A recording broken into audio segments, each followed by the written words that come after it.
नमस्कार दोस्तों। एक्सेल के इस वीडियो में हम इफ फार्मूला को सीखेंगे। सबसे पहले हम सिंपल इफ फार्मूला सीखेंगे। उसके लिए मैंने यहाँ पे एक टेबल बनाया हुआ है जिसमें स्टूडेंट के नेम और उनके मार्क्स दिए हुए हैं और उनके हमें स्टेटस लेके आना है।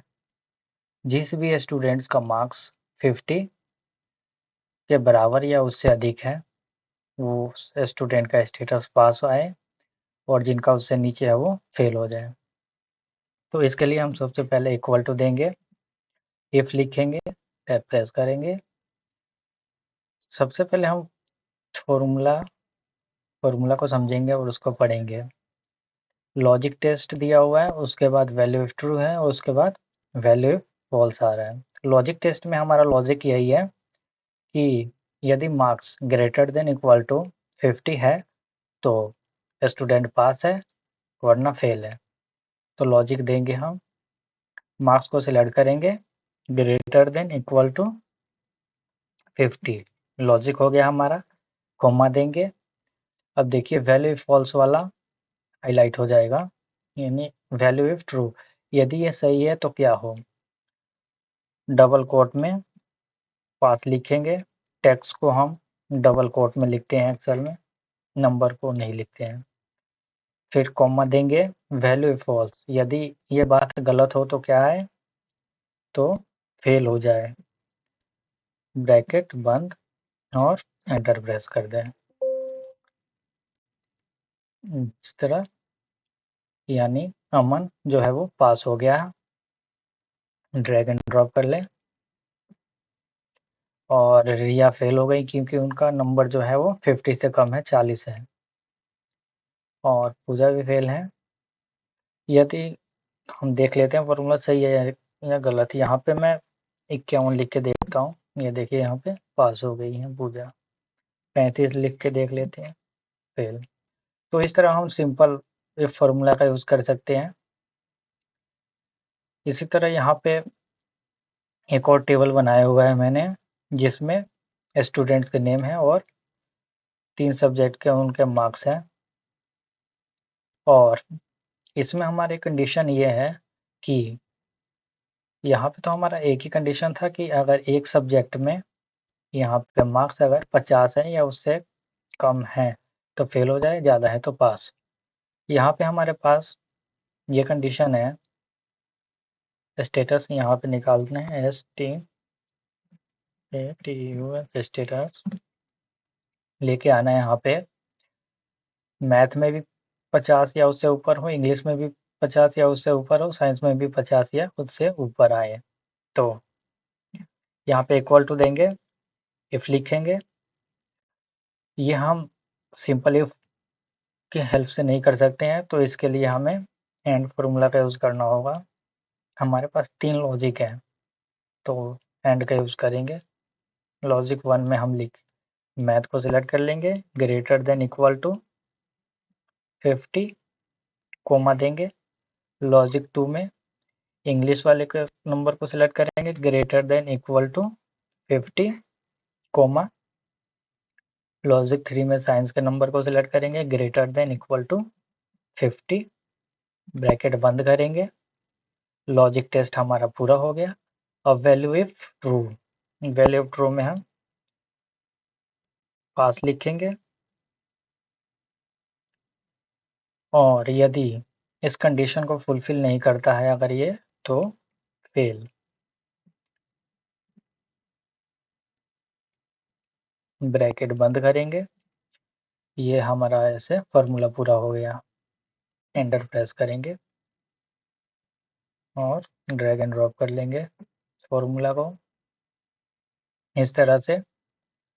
ये देखिए सुरेश जो है वो फेल हो गए हैं क्योंकि इनके मैथ में 55 नंबर हैं, इंग्लिश में 42, लेकिन साइंस में कम नंबर है, इनके 23 ही आए हैं। तो उसी तरह पूजा भी, इनका मैथ में 88 नंबर है, इंग्लिश में 28 ही हैं और साइंस में भी कम है, 37 हैं, तो भी ये फेल हैं। दूसरे तरीके से इसको मैं डिलीट कर देता हूँ। दूसरे तरीके से आप इसका सबसे पहले टोटल निकाल सकते हैं, सम, अगर सिंपल इफ की मदद से करना चाहें आप इस चीज़ को, ब्रैकेट बंद, एंटर। अब यहाँ पे आप सिंपल इफ फार्मूला का भी लगा के यहाँ पे आप टोटल देके, अगर total greater than equal to, आप मान लीजिए टोटल अगर 150 है तो आप क्राइटेरिया पास रख सकते हैं, नहीं तो आपका क्राइटेरिया फेल कर दे अगर 150 से कम नंबर है किसी के। तो इस तरह से भी सिंपल इफ की मदद से आप जो मैंने यहाँ बताया है वो कर सकते हैं। इसी तरह यहाँ पे स्टूडेंट नेम और उनके मार्क्स हैं और यहाँ पे ग्रेड लेके आने हैं, और ग्रेडिंग का स्ट्रक्चर यहाँ पे दिया हुआ है। अगर किसी भी स्टूडेंट्स का नंबर 90 या उससे ज़्यादा है तो ए आए, 70 या उससे ज़्यादा है तो बी, 60 या उससे ज़्यादा है तो सी, और 50 या उससे ज़्यादा है तो डी, और 50 से कम है तो फेल आ जाए। तो इसके लिए हम नेस्टेड इफ फार्मूला का यूज़ करेंगे, इफ फार्मूला से नहीं हो पाएगा। तो देखिए इक्वल टू देंगे, इफ फार्मूला लिखेंगे, लॉजिक टेस्ट में हमारा लॉजिक क्या है, मार्क्स को सिलेक्ट करेंगे, पहला लॉजिक है हमारा ग्रेटर देन इक्वल टू 19, तो क्या हो जाए, वैल्यू ट्रू में ए आ जाए, कोमा देंगे, वैल्यू फॉल्स में क्या, फिर से इफ चलाएंगे, लॉजिक टेस्ट फिर से हम M2 को सिलेक्ट कर लेंगे, यहाँ पे M2 लिख देंगे, cell name M2 greater than equal to 70 है तो क्या हो, बी आ जाए, कोमा, वैल्यू फॉल्स में फिर से इफ चलाएंगे, लॉजिक टेस्ट फिर से M2 सेल को सिलेक्ट कर लेंगे, ग्रेटर देन इक्वल टू 60, तो क्या हो, वैल्यू ट्रू में सी आ जाए,